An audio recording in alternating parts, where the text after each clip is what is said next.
هي الحلقات تحفظني بآيات من القرآن، هي الحلقات تملأني بحب المصطفى العدنان، هي الحلقات تحفظني بآيات من القرآن، هي الحلقات تملأني بحب المصطفى العدنان، وأخلص نيتي دوما لرب واحد ديان بروح ملؤها طهر.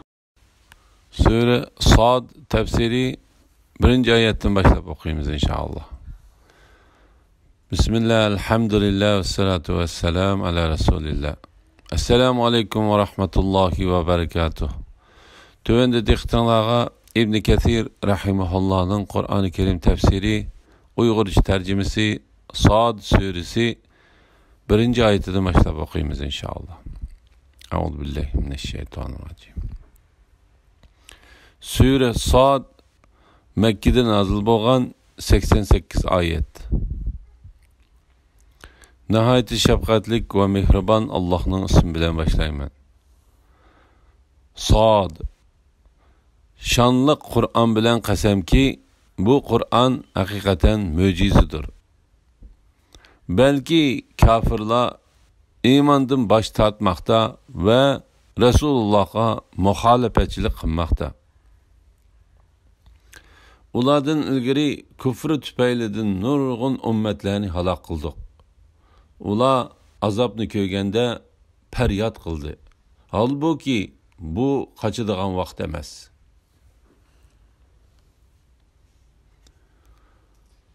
Üzüp okuladığan ilip-i harfler hakkında Sure Bakara'nın 5'de tefsili bayan kılıngan. Bu yerde qaysı toxtalmaymiz.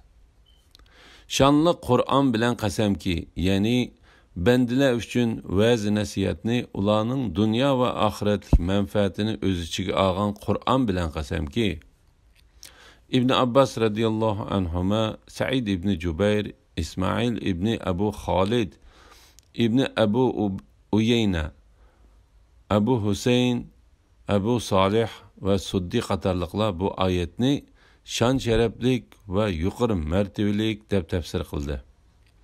Yani bu Kur'an şanlık boğan vez nasihatni, özrini ve agahlandırışını öz içige ağan kitaptır. Yukarıdaki qasamның cevabı Allah Teala'nın ula yani cemaatlerden peygamberlerini inkar kılmagan birimi yok. Şunun için ulağı mening azabım tegishlik bo'ldi degan ayetide ifadalandi. Qatada bu ayetning cevabı belki kafirlar imandan baş tortmoqda ve Resulullah'a muhalefetçilik qilmoqda degan ayette ifadalandi dedi. İbn Cerirmu bu qarashga qo'shildi. Belki kafirlar imandan baş tortmoqda ve Resulullah'a muhalefetçilik qilmoqda. Yani şübhisiz bu Kur'an'da vaz nasihat aladigan kishi uchun vaz nasihat, ibret aladigan kishi uchun ibret var. Lekin kafirlar onundan foydalanmadi. Çünkü ular imandan baş tortmoqda. Yani çoğunchilik ve qiziqqonlik qilmoqda. Resulullah'a muhalefetçilik qilmoqda. Yani Peygamberge qarşılık, boyuntağlık ve bölgünçilik qilmoqda.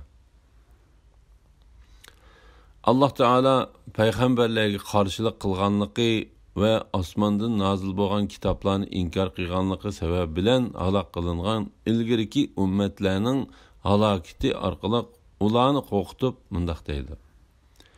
Ulardan ilgiri kufri tüpeylidin nurgun ummatlarni halak qildik. Ular azabni ko'rganda faryod qildi. Yani ulağı azab kelganda ular nali faryod qildi ve Allah Teala'ga yelindi. Ularning bu nali faryodlari ular uchun foyda bermadi. Allah Teala bu vaqtda mundaq deydi. Ular bizning azabimizning kelganligini his qilgan chaqda ushtum qachidi. Farishtalar ularga masxara qilib aytdi. Qaşmanglar, bayashat turmuşinglarga, turalgı joylaringlarga qaytinglar. sizlardan muhim ishlardan maslahat so'ralishi mumkin. Abu Davud Tayalisi Tamimi'nin mundaq deganligini rivoyat qildi. Men İbn Abbas radhiyallohu anhumadan Alloh taolaning ular azobni ko'rganda faryod qildi. Albuki bu qochadigan vaqt emas degan oyatining ma'nosi haqida so'radim. U bu nali faryod qiladigan, azobdan qochib qutulg'ili bo'ladigan vaqt emas deganlik bo'ladi deb javob berdi. Muhammad ibn Ka'b Alloh taolaning ular azobni ko'rganda faryod qildi. Halbuki bu qochadigan vaqt emas degan so'zi haqida mundaq deydi. Ular dunyoga qaytish imkoniyati yo'q. Ular dunyoga qaytish imkoniyati yo'q bir vaqtda tavhid bilan faryod qildi va darhol bir-biriga tavba qilishdan nasihat qilishdi. Qatada mundaq deydi. Ular azobni ko'rgan vaqtda tavba qilishga oldirishdi. Ular azobni ko'rganda faryod qildi. Halbuki bu qochadigan vaqt emas. Bu oyat haqida Mujahid bu qochadigan vaqt emas va noli faryod foyda beradigan vaqtmi emas dedi.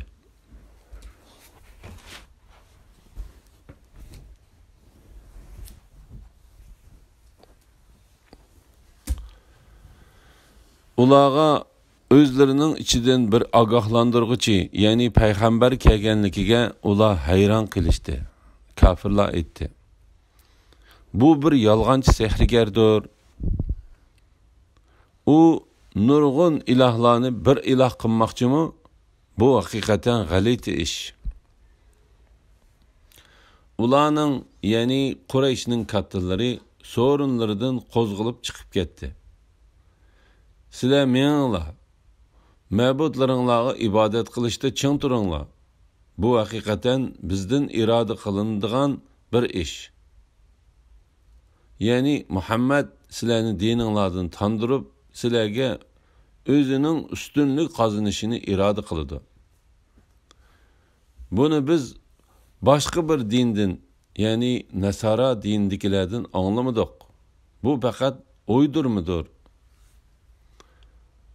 Qur'on bizga nozil bo'lmay, uningga nozil bo'ldimi? Belki ular mening zikrim, yani Qur'ondan shaktidir. Belki ular texi mening azobimni tetig'ini yo'q. Yoki ularda g'olib, nihoyatda karamlik Rabbingning rahmatining xazinalari bormi? Yoki ular osmonlarning, zaminning va ularning orasidagi narsalarning podshohligiga egami? Agar ular ega bo'lsa, ular o'zlarini osmonga elib chiqadigan sho'talarga chiqsin. Ular Rasululloh qarshi jamoalardan uyushgan, mag'lub qilinadigan qo'shindir. Mushriklarning payg'ambarlik, tavhid va Qur'ondan hayron qilish to'g'risida. Allah Teala bu ayette müşriklarning Peygamber aleyhisselamning xo'sh xabar berguchi va agahlandırgıcı qilib avatlaganligidan hayron qolganligidan xabar berib bundaq deydi. Ularga o'zlarining ichidan bir agahlandırgıcı, yani payg'ambar kelganligiga ular hayron qilishdi. Yani ular bu payg'ambarning o'zlariga o'xshash inson ekanligidan hayron qilishdi. Allah Teala bu vaqtda mundaq deydi.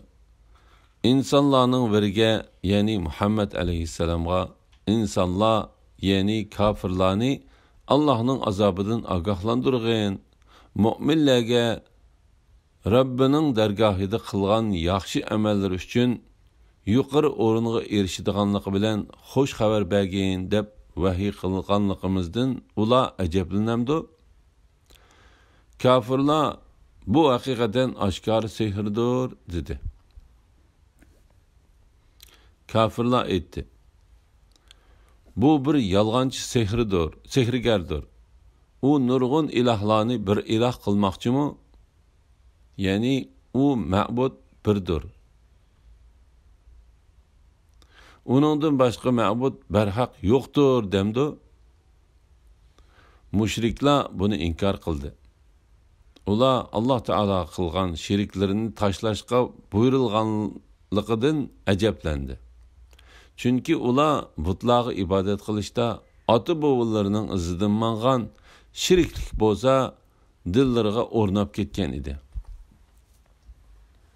Payg'ambar alayhissalom ularni ana shu shirikni dillaridan chiqarib tashlashga va Alloh taoloni bir deb bilishga chaqirganda, ular buni nihoyat cho'ng ish sanab hayron qolishdi.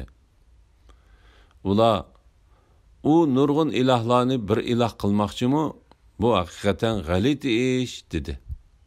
Ularning, ya'ni Qurayshning kattalari so'rinlaridan qo'zg'alib chiqib ketdi. Chiqib aytdi. Ya'ni ularning cho'nglari, yetakchilari va boshliqlari mundaq deyishdi. Sizlar meninglar, ya'ni dininglarni davomlashtiringlar. Ma'budlaringlarga ibodat qilishda ching turinglar. Ya'ni Muhammad sizlarni chaqirgan tavhidni qabul qilmanglar. Bu haqiqatan bizdan iroda qilinadigan bir ish. Bu oyatning ma'nosi haqida Ibn Jarir mundaq deydi. Haqiqatan Muhammad bizni bu tavhidga chaqirish orqali ustunlardan shon sharaf va ustunlik qozonishni va o'ziga sizlardan bo'lgan bir turkum agash kuchlarning bo'lishini xohlaydi. Biz uning bu chaqiriqiga ovoz qo'shmaymiz. La ilaha illalloh Muhammad rasululloh. Bu oyatlarning nozil bo'lish sababi to'g'risida Abu Ja'far Ibn Jarir Ibn Abbas radiyallohu anhumaning mundaq deganligini rivoyat qildi. Abu Talib og'rib qolgan vaqtida Qurayshlik bir necha kishi uning oldiga kirib keldi. Ularning ichida Abu Jahlmi bor edi. Ular qarindishingning o'g'li haqiqatan ilahlarimizni tillaydi, ani qiladi, mani qiladi, undaq deydi, mundaq deydi. Uningga odam avatib, uni to'sqan bo'lsang ekan, dedi. Shuning bilan Abu Talib payg'ambar alayhissalomga odam avatib, uni chaqirtib keldi. U uyga kirganda ular bilan Abu Talibning oraliqida bir kishi o'ltirg'idek o'rin bor edi. La'nati Abu Jahl payg'ambar alayhissalomning Abu Talibning yonida o'ltirib qolishidan, shuning bilan uningga Abu Talibning mehribonlik ko'rsatishidan ansirab, nihoyat chaqqonlik bilan u bo'sh o'rinda o'ltirib oldi. Payg'ambar alayhissalom tog'asining yonida o'ltirg'idek o'rin topolmadi-da, bo'sog'idla o'ltirdi. Abu Talib uningga: "Ey qarindishimning o'g'li, qavming ustingdan shikoyat qilyotdi. Ularning deyishicha sen ularning ilohlariga til tekkizib bir narsalarni deydikansan," dedi. Shuning bilan shikoyat qilib kelganlarmi uning ustidan bir munch gaplarni qildi. Payg'ambar alayhisalom tog'asiga: "Ey tog'a, shubhisizki men ularning faqat bir so'zini deyishini, buning bilan butkul arablarning ularga agishishini va ajamlarning ularga jizya to'lashini iroda qildim," dedi. Ular uning so'zidan cho'chib ketdi. Ular: "Bir so'z? Bizning jinimiz otang uchun fido bo'lsinki, 10 so'z bo'lsin bo'ladi. U qaysi so'z?" dedi. Abu Talibmi: "Ey qarindishimning o'g'li, u qaysi so'z?" dedi. Payg'ambar alayhissalom: "Alloh taolodan boshqa hech iloh barhaq yo'qdir degan so'zdir," dedi. Ular hodiqqan va kiyimlarini qiqishgan holatda o'rinlaridan turib ketib, "U nurg'un ilahlarni bir iloh qilmoqchimi? Bu haqiqatan g'alati ish," deyishdi. Shuning bilan bu oyatdan boshlab toki balki texi ular mening azobim tetig'ini yo'q degan oyatgacha nozil bo'ldi. Bu hadisni imom Ahmad va Nasai qatorliqlar rivoyat qildi. La ilaha illalloh Muhammadur Rasululloh. Buni biz boshqa bir dindan, ya'ni Nasara dindikilardan anglamadik. Ya'ni Muhammad bizni chaqirayotgan narsa tavhidni biz oxirgi din, Xristian dindikilardan anglamadik. Avfi İbn Abbas radiyallohu anhumaning bu oyat haqida mundaq deganligini rivoyat qiladi. Mushriklar agar bu Qur'on haq bo'ladigan bo'lsa, albatta Nasaralar bizga bu Qur'on haqida xabar qilgan bo'ladi dedi. Bu faqat o'ydirmadir. Bu oyatning ma'nosini Mujahid va Qatada bu faqat yolg'ondir deganlik bo'ladi dedi. Qur'on bizga nozil bo'lmay, uningga nozil bo'ldimi? Ya'ni ular Qur'on Karimning ularning ichidan faqat Muhammad alayhissalomga nozil bo'lishini nihoyat yiroq sanadi. Bu haqda Alloh taolo mundaq deydi. Ular bu Qur'on nemishqa ikki shahar, ya'ni Makka bilan Taif odamlaridan bir katta odamga nozil qilinmadi deyishdi.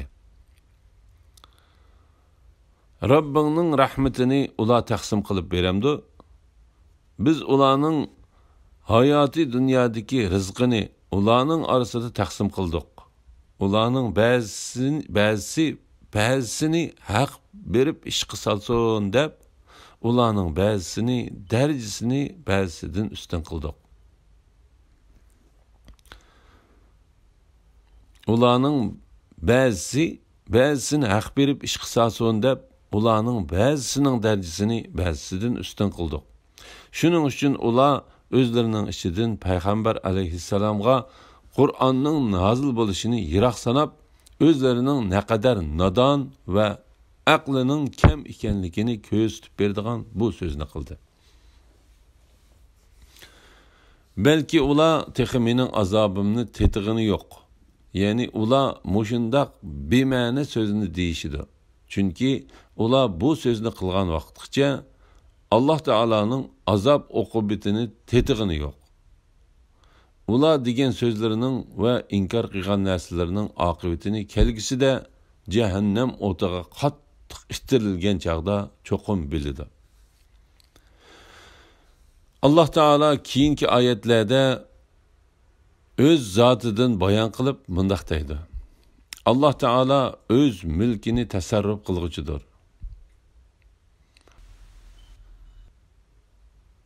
Xoliqini qilguchidir. Kimga nimani berishni xohlasa, shuni berdi. Xohlagan kishini aziz qiladi. Xohlagan kishini xor qiladi. Xohlagan kishini hidoyat qiladi, xohlagan kishini ozdirdi. Bandalaridan xohlagan kishiga o'z amri bilan vahiy qiladi. Xohlagan kishining qalblarini pechatlab etadi. Ondan uni Alloh taoladan boshqa hech kim hidoyat qila olmaydi. Shak shubhisizki bandalar hech bir ishga igdorchilik qila olmaydi. Ular podshohlikni tasarruf qilishda zarrachilikmi huquqi bo'lmaydi. Ular hatto qilchilikmi narsaga ega bo'la olmaydi. La havla va la quvvata illa billah. Alloh taolo shunga ularni ayblab mundaq deydi. Yoki ularda g'olib, nihoyatda karamlik Rabbingning rahmatining xazinalari bormi? Ya'ni Alloh taolo tangdoshsiz g'olib va karamlik, xohlagan kishiga xohlagan narsani berguchi zotdir. Bu vaqtda Alloh taolo mundaq deydi. Yoki ularning podshohlikdan nasibasi bormi? Hech qanday nasibasi yo'q. Agar bo'ladigan bo'lsa, ziyoda bexillikdan ular kishilarga qilchilik nasib bermaydi. Yoki ular Allah o'z fazlidan kishilarga bergan narsaga, ya'ni Muhammad alayhissalomga berilgan payg'ambarlikka hasad qilishamdi? Biz haqiqatan İbrahim avlodiga kitob, hikmat berdik va ularga buyuk podshohlik berdik. Ular, ya'ni Yahudilarning ichida uningga, ya'ni Muhammad alayhissalomga iymon etganlarmi bor, uningdan yuz o'rganlarmi bor? Ularga ularning kufriga jazo berish yuzidan jahannamning yenib turgan o'ti yetarlikdir. Agar Rabbimning rahmat xazinalari sizlarning qo'linglarda bo'lsa, chiqimdan, ya'ni tugab ketishidan qo'rqib, cho'qim bexillik qiladinglar. İnsan bexil keladi degin. Bu oyatlarning hammasida kafirlarning qilmishlari ayıplanadi. Chunki ular Muhammad alayhissalomning payg'ambarligini inkor qildi. Alloh taolo Solih alayhissalomning qavmining uningga aytgan so'zlaridan xabar berib, mundaq deydi: Aramızdan uningga vahiy nozil qilindimi? Hargiz undaq emas. U yolg'onchidir, mutakabbirdir. Ular ate, ya'ni oxiratda kimning yolg'onchi, mutakabbir ekanligini biladi. Yoki ular osmonlarning, zaminning va ularning orasidagi narsalarning podshohligiga egami?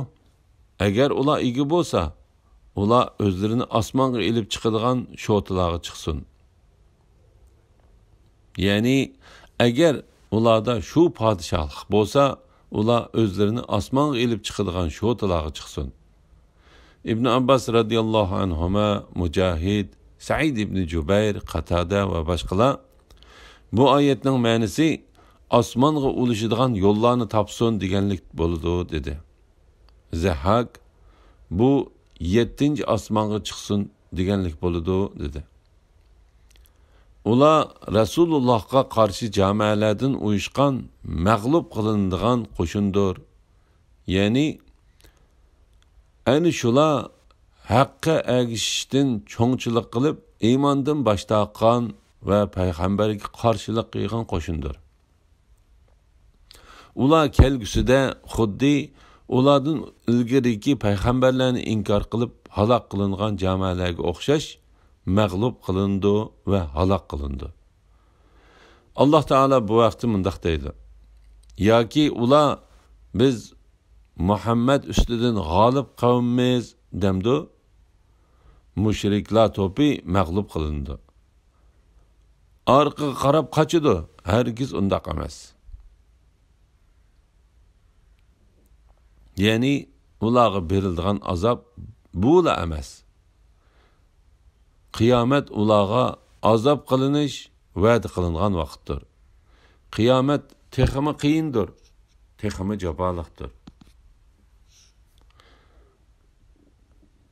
Elhamdülillah, yuqorida sura Sad tafsiridan 11-ci oyatgacha angladinglar. Oxirini keyin qitimliq o'qishimiz davomlashtiramiz inshaalloh. Va sallallohu ala Muhammad va ala alihi va sahbihi ajma'in. Assalomu alaykum va rahmatullohi va barakatuh.